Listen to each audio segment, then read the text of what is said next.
As I said in April, the United States did what we went to do in Afghanistan, to get the terrorists who attacked us on 9/11 and deliver justice to Osama Bin Laden, and to degrade the terrorist threat to keep Afghanistan from becoming a base from which attacks could be continued against the United States. We achieved those objectives. That's why we went. We did not go to Afghanistan to nation build. And it's the right and the responsibility of Afghan people alone to decide their future and how they want to run their country. Together with our NATO allies and partners, we have trained and equipped over nearly 300,000 current serving members of the military, the Afghan National Security Force, and many beyond that who are no longer serving. Add to that hundreds of thousands more Afghan national defense and security forces trained over the last 2 decades. We provided our Afghan partners with all the tools, let me emphasize, all the tools, training, equipment of any modern military. We provided advanced weaponry, and we're going to continue to provide funding and equipment, and we'll ensure they have the capacity to maintain their Air Force.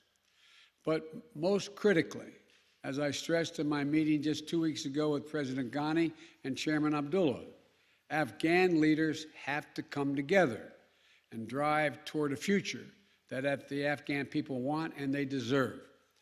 In our meeting, I also assured Ghani that U.S. support for the people of Afghanistan will endure. We will continue to provide civilian and humanitarian assistance, including speaking out for the rights of women and girls. I intend to maintain our diplomatic presence in Afghanistan, and we are coordinating closely with our international partners in order to continue to secure the international airport. And we're going to engage in a determined diplomacy to pursue peace and a peace agreement that will end this senseless violence.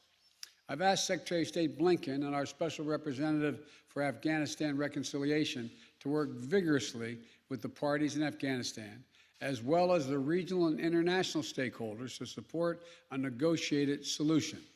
To be clear, countries in the region have an essential role to play in supporting a peaceful settlement.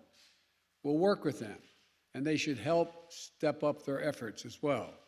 We're going to continue to work for the release of detained Americans, including Ferrix. I want to pronounce the name correctly. I misspoke, so that he can return to his family safely. We're also going to continue to make sure that we take on the Afghan nationals who work side by side with U.S. forces, including interpreters and translators, since we're no longer going to have military there after this. We're not going to need them, and they have no jobs. We're also going to be vital to our efforts, and they've been very vital, and so their families are not exposed to danger as well. We've already dramatically accelerated the procedure time for special immigrant visas to bring them to the United States. Since I was inaugurated on January 20th, we've already approved 2,500 special immigrant visas to come to the United States. Up to now, fewer than half have exercised their right to do that. Half have gotten on aircraft and commercial flights and come, and the other half believe they want to stay, at least thus far. We're working closely with Congress to change the authorization legislation so that we can streamline the process of approving those visas. And those who have stood up for the operation to physically relocate thousands of Afghans and their families before the U.S. military mission concludes, so that if they choose, they can wait safely outside of Afghanistan while their U.S. visas are being processed. The operation has identified U.S. facilities outside the continental United States, as well as in third countries, to host our Afghan allies if they so choose. And starting this month, we're going to begin begin relocation flights for Afghanistan SIV applicants and their families who choose to leave. We have a point person in the White House and at the State Department-led task force coordinating all of these efforts.